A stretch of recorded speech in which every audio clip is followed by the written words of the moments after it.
চলে এসছি উপরে, যে দুই মেয়ে খাবার নিয়ে দেখো বসে টিভি দেখছে। মাম্মা আজকে একটা স্পেশাল মেনু আছে, যে সোনামার যে পুচকুর খাবার।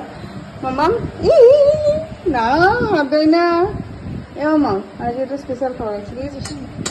ডিম পোস্ত। এই দেখ, এখানে শাক, এখানে ঘি আছে, চিপস, ডিম পোস্ত আর এই চামচ। খেয়ে দেখ কেমন লাগে ডিম পোস্তটা। হ্যাঁ তুমি তো খাবে, তুমি খাবে আছো।